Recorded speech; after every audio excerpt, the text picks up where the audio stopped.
Full time at the Emirates Stadium, Arsenal 2, West Ham 1. Can't quite believe how. Have to say, given the quality of that performance, or lack of quality, should we say.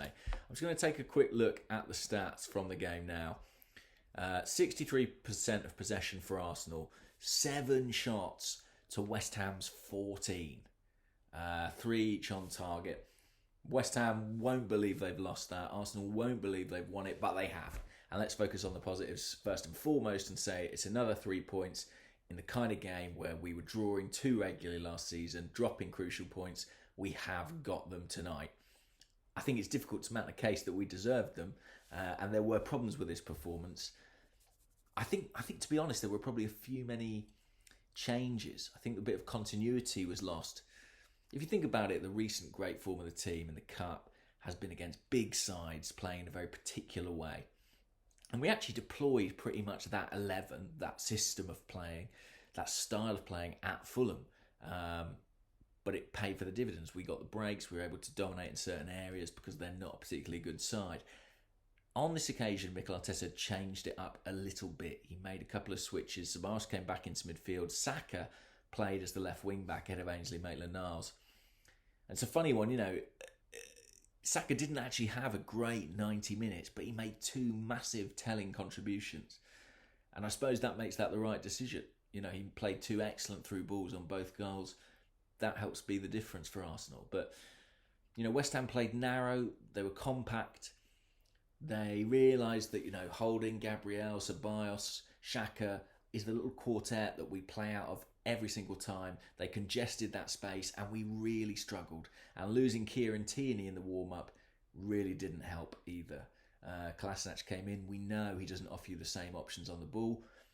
I think, to be honest, that when Tierney pulled out in the warm-up, if he was ready, I think Luiz should have played. And they should have gone with Luiz, Gabriel and Holding at the back, just because I think we require that degree of flexibility on the ball. Tierney gives you some options there.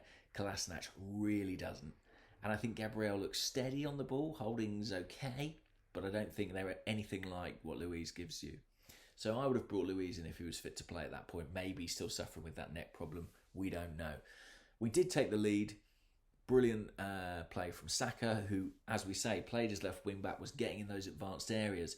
Maitland-Niles, when he plays, is incredibly disciplined defensively, very, very good, but doesn't always take advantage in the final third. Saka can do that. Great through ball from him. Aubameyang's cross for Lacazette was outstanding and a really good header too. 50 goals for the Arsenal, up for Lacazette. West Ham get the equaliser just before half-time. I think Rob Holding lets the guy run across him. I don't think it's brilliant defending all round from Arsenal. And in the second half, they just got better and better, and we were getting worse and worse and worse.